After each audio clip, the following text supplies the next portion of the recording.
it's recording. Right, let's push this out then, yeah? Like that. I reckon we can make the intro a bit Go shorter. then. I'm Charlie. And I'm also Charlie, and this is Char Chat Slides.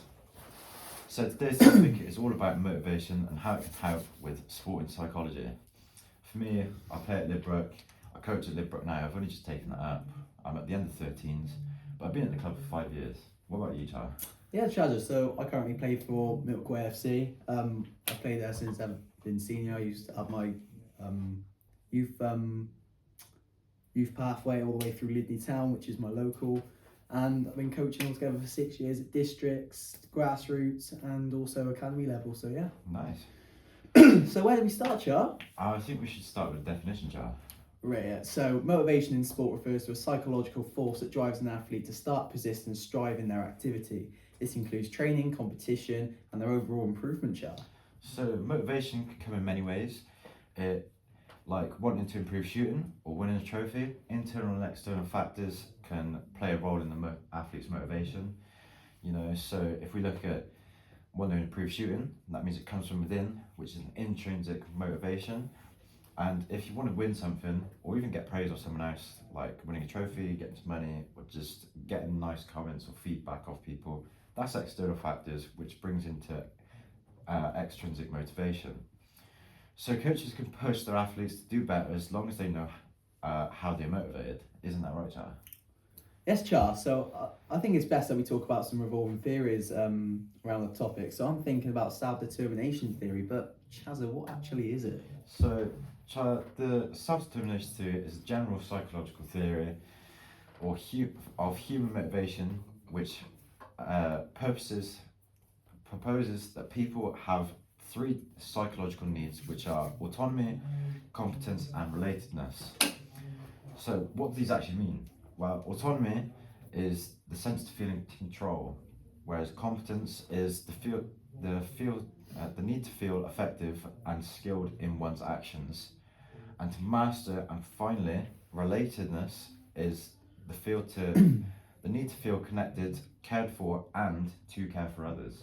Right. So therefore, these help foster motivation, psychological growth, and well-being within the athlete. In addition to this, though, Char, there are 6 sub-theories within self-determination theory, which all link to autonomy, competence, and relatedness that we mentioned before. These being cognitive evaluation theory, otherwise known as CET. This focuses on external factors such as a reward and social context, and after intrinsic motivation. The next one is organismic integration theory, or OIT, which looks into the spectrum of extrinsic motivations from least to most self-determined, and the process to internalising external motivations. In addition to this, we have casualty orientation theory, COT, which describes differences in how people orientate themselves towards their environment and regulate their behaviour. So, basic psychological needs theory, otherwise known as BPNT, identifies autonomy, relatedness, and competence as a universal needs for psychological health and well-being. But goal continuance theory distinguishes between these intrinsic and extrinsic goals and their impact on well-being and motivation, Char. Finally, relationships motivation theory, RMT. This explores how the quality of relationships influences the satisfaction of the need for relatedness and the impact it has on motivation and well-being. All of these theories then add up to make up the self-determination theory and give us the overall picture of motivation and motivators in sports, Char. Like it. So the self-determination theory views motivation as a continuum, a spectrum rather. This is where coaches use external motivators to further the motivation of intrinsically motivated athletes. Therefore, if we look at motivation as a continuum, we find those who are least or not motivated as their implementations of external drives, that is called amotivation.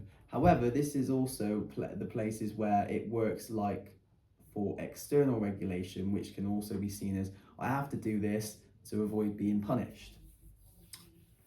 This athlete can be motivated further by wanting to avoid any backlash from others or their coach, or wanting to compete in further work based on the fact that it's better for their future could be another example of how external factors can further motivate those who are intrinsically motivated. However, as much as this is a great theory within motivation, it does have its negatives, as anything has its negatives. So, what kinds of negatives are these, Char? so well, Char, in all honesty, there are only one main negative to this theory, and is the fact that it's viewed sometimes as individualized.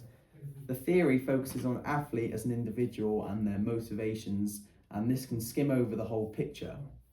Coaches can find potentially external factors that motivate athletes and or a group of athletes. But it does correspond to does it correspond with it all? No, so some people can be intrinsically motivated and respond better to external factors to further their motivation, but some can actually make them less motivated, because if we look back as the self-determination theory as a continuum, there's degrees of how motivated someone can be. They could get an external factor and just go straight down to the A motivation that you spoke about, or they can go further and actually be more motivated.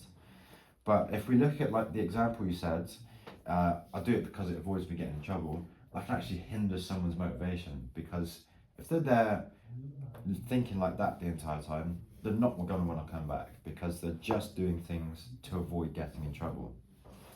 So they can't actually reach the level that they want to. So as coaches, it is key to know your athlete and be inclusive with extrinsic and intrinsic motivation of motivated athletes, and just find a balance of where it is within the self-determination theory. So Chazza, I'm thinking of adding another motivational theory to this, achievement goal theory. So this theory, otherwise known as SGT, is a social cognitive motivational framework that also explains how individuals define, pursue and respond to achievement tasks based on their goals they adopt and the meaning of competence to them. This is also stated by Roberts and O'Macedon in 1996, Char. There are two main orientations within this theory, and those being task-orientated and ego-goal orientation. But what do actually these two mean? Task or mastery is the motivation that comes from within the athlete and their goals and their personal growth. They want to be better than themselves. So better themselves, they want to be better than what they was last time. They want to personally improve themselves. So this is intrinsic motivation, as we spoke about, is from within.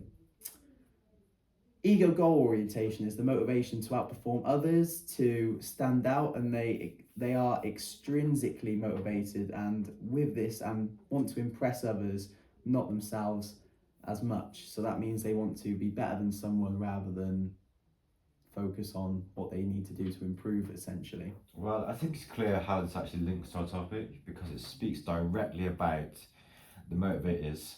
And as you mentioned, coaches can use what they know and from the theory or in general just to create goals that will benefit the athlete. But at the same time, it will benefit the coach, because if their athletes are doing better, their team is doing better, and they're going to get results.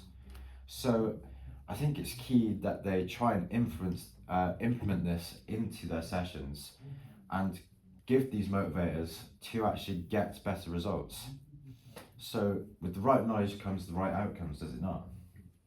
So what you're saying is using this theory can be very beneficial for coaches and athletes alike, Char? Yeah, so basically, Char, using the AGT or the SDT will benefit anyone who chooses to use them. But like everything, is there any negatives, and are you aware of them? Wow. Similarly to the self-determination theory, there's only one negative that plays a key part within this theory itself, Char. It's a negative that comes from the athlete rather than the coach. Let me take a guess. Is it actually the athlete's motivation itself? Exactly that. Of course, we're trying to achieve motivation through these theories, but if we look into achievement goal theory, the goals that coaches can be adapted and made more challenging if necessary. So where does the athletes come into it? Well, after looking at research from Prince, Conley and Kempier 2003, I found that they believe that athletes can avoid discard goals set by their coaches. So basically what you're saying is the psychological demands can be a lot for an athlete. So if we use our coaching minds, we have to look further into the research that you said by Pinterich, Coley and Kempler 2003. And we find that coach has to be very supportive of their athletes. You know, they can't just let them face it on their own, and you need to look at maybe editing the toughness of challenges, make it easier, make it harder. It needs to be altered to the athlete themselves. You can focus in groups, but you know, we have to focus on everyone, not just the whole picture, because some people will get left out. Yeah, I do agree, Char, and I think it comes down to that athlete-coach relationship as well. If I've got a coach that engages with me and shows interest, I want to play better for them and be better for them as well. But if we go back to the self-determination theory, looking at the ego orientation and the mastery orientation, which one do you think benefits motivation better? Well, I think, to be honest, if we look at the task or mastery orientation, I think that one's better because they're not wanting to outperform others. They're specifically looking at improving themselves. I believe this is better for increasing motivation because, you know, they're focused on something. They're focused on becoming better versions of themselves, better athletes, and ultimately, they can use external factors to boost their motivation. But if you look at athletes from different angles, you'll find that some of them will look at failures, that's it, they can't do anymore. But like with mastery orientation, they'll look at it as just a further learning journey. They'll know more about what they failed at and can then go on and do better and even improve other aspects. I like it. So, Chazza, personally, I feel that ego orientation is more beneficial for motivation within athletes. First off, as explained by Shalak 1997, ego orientation is the motivational mindset which individuals define success through outperforming others, demonstrating superior ability or appearing competent rather than improving their own skill set. This theory suggests that athletes use external factors, extrinsic motivation, Char, to drive them forwards to keep them motivated. These could be factors like money, trophies, praise, or outperforming others. My argument is that this can increase motivation effectively and create winners within sport and more driven rewards to be able to perform at their best. For example, Char, if I was we were going for the heavyweight championship of the world, for example, in boxing, you was the best fighter in the world, it made me more motivated to be better than you, which means effectively I think it creates more motivation. A lot of elite athletes have ego orientation mindsets, but even if this does not determine whether one is better than the other and to help increase motivation, Chart, these both effective and beneficial within their own ways and help increase and build motivation. So I think it sort of changes based on where you are in your career. I think at grassroots, you're probably more mastery. You're wanting to get these skills to go to the elite level. But once you're at that elite level, you want to be the best. So you have to beat the best to be the best. I agree. So myself and Chazza were having a thinking the other day. Are there some strategies that coaches and athletes can use to help improve their motivation? So if we look at goal setting, it's basically looking at a certain thing within an athlete, and it increases motivation by giving them direction and purpose in what they're doing. There's a clear pathway to how they're going to get better, and ultimately the coach comes down to helping them to actually set these goals and know exactly what they need to improve on. All right, so coaches are there to help guide and develop athletes and they will see things differently to the athlete themselves, and this will have an idea of where the goals should be set. Of course, with athletes, the athletes input themselves and the skills they should actually be focusing on. So yes, Chazza, like we said, we're going to have a look at the psychological skill of goal setting how it improves motivation. First off, what is goal setting? Goal setting is the process of identifying specific measurables and time-bounding objectives that direct attention, increase effort, and enhance persistence towards achieving goals and desired outcomes. Goal setting within sport is a great psychological skill and can both help coaches and athletes create structured plans to help improve and progress them forwards. So for a coach, goal setting increases motivation within their athlete, but it also helps improve communication, boosting the athlete confidence or enhance focus, and just helping athletes see their progress as well as supporting autonomy. By involving athletes in meaningful goal setting and giving ongoing feedback, coaches create a motivated environment and a developing environment. I like that. So again, Char, I like that. So now looking at some other sides of the spectrum from athletes' perspective. From an athlete perspective, goal setting boosts their motivation by providing clear direction. Ownership, making progress visible, which is very important for any athlete. Strengthening confidence and improving their focus. It also helps athletes persist through challenges and feel in control of their own development, all of which supports long-term sustainable motivation for the athlete. Again, if it's them helping adding things into their own development plan. I know if that was me as an athlete, I do feel like I speak on behalf of quite a few people. They would be motivated because it's their own project, they want to make it work. Definitely.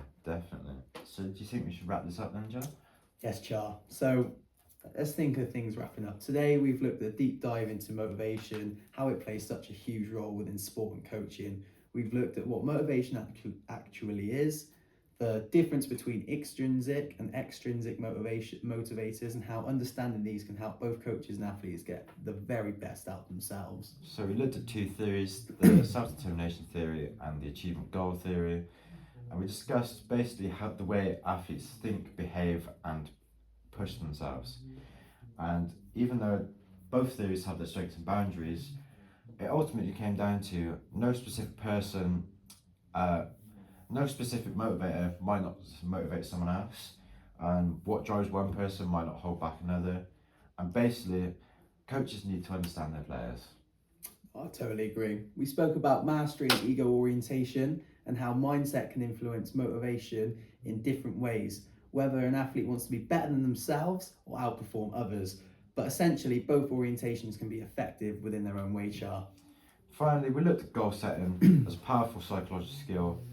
Whether a coach is using goals to guide athletes or making them focus and accountable for their development, it's just brings structure, confidence and keeps motivation for the long term. Overall, motivation is something that consistently changes, develops and adapts. The more we understand it, the more we can be better equipped to grow and flourish and to perform and succeed. Finally, there's some references there, and we've got a video you can watch as well as some recommended reading. But ultimately, thank you for watching. Thank you for listening to the Char Chat Slides. Yes, Char. Yeah. Decent. Right, it would have cut off just before we finished. Just before I read out a bit there. That's 16 minutes.